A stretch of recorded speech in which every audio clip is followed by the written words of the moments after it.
Is Trump really the most pro-abortion president ever? A weekly newsletter that delivers original reporting and dives into the top headlines involving reproductive justice, sexual health, relationships, parenting and more every Tuesday.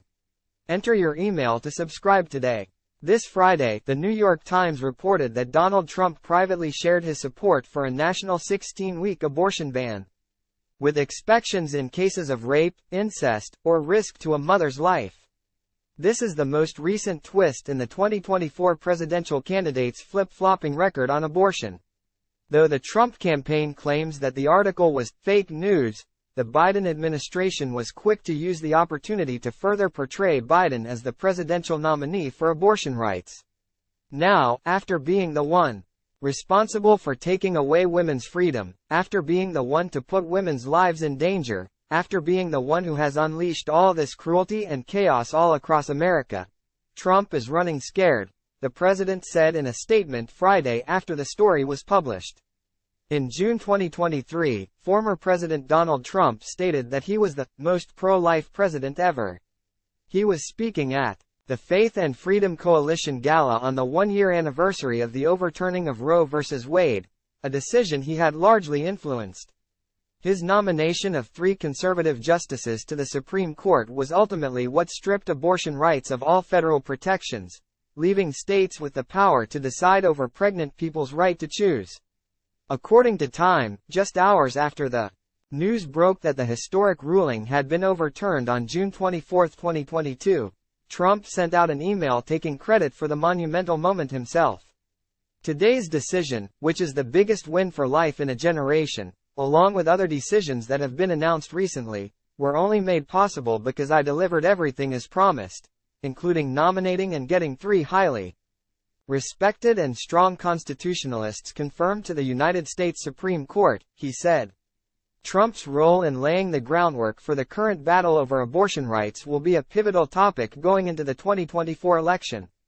But more recently, as Democrats build their campaign to paint him as an enemy of reproductive rights, he has been seen publicly distancing himself from his anti-choice legacy. While this may come as a surprise, his stance on abortion has shifted many times over the years.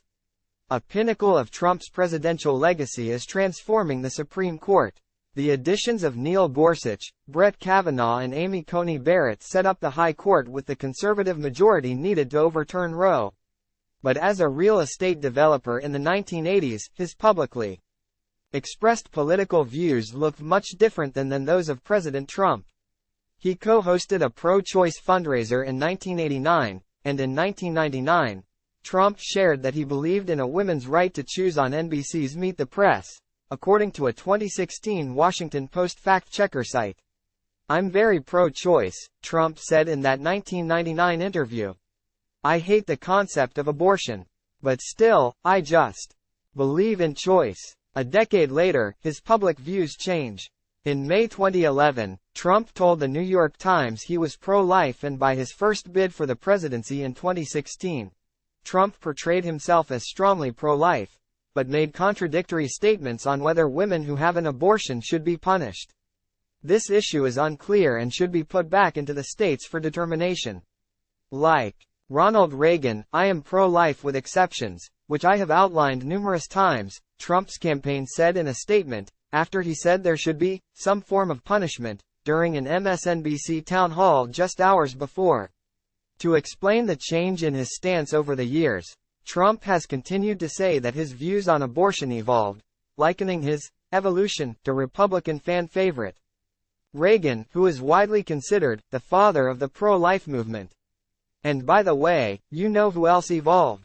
Ronald Reagan evolved, because Ronald Reagan signed one of the toughest abortion laws in favor of abortion in California that had been signed in many, many years. He wasn't very conservative, passing the law as governor, but he was a pretty conservative president, Trump said. During a CNN town hall in March 2016, referencing the California Therapeutic Abortion Act that Reagan signed into law while governor of California. The Washington Post adds context to Trump's comparison, stating that it wasn't viable because 6 years before Roe was enacted, when Reagan signed the bill, the landscape of abortion politics in America was much different. But this was long before abortion was a national social policy matter, before there were such terms like pro-choice and pro-life. The circumstances were a lot different then. Reagan did evolve on his abortion views, but it was less stark of a transition than Trump's, wrote reporter Michelle Yeehee Lee. As Trump seeks the Republican presidential nomination, he has publicly embraced a more moderate stance on abortion than his party rivals. In September, he criticized how Republicans have handled the issue of abortion, without taking a stance on a national ban himself, specifically mentioning Florida's 6-week ban, calling it a terrible thing and a terrible mistake, and sharing how he would compromise on abortion. He also warned Republicans that strict abortion laws without exceptions for rape and incest would lose the party voters. "I would sit down with both sides and I'd negotiate something and we'll end up with peace on that issue for the first time in 52 years, Trump said on NBC's Meet the Press. But in the months since, according to CNN, Trump has not centered abortion in his campaign speeches, and has not mentioned the overturning of Roe during recent rallies, causing speculation that this may be because abortion has proven to be a losing issue for pro-life Republicans. Trump's ego demands he distance himself from the electorally disappointing consequences of his own actions. At first, he walked back his wholesale embrace of his role in the ruling formerly known as Dobbs versus Jackson Women's Health Organization. Now he's offering a kind of double talk that's intended to focus voters on how his abortion position may be less extreme than others in his party, rather than his crucial role in bringing our current reality about. Times senior Washington correspondent Philip Elliott wrote in November 14 the D.C. Brief newsletter.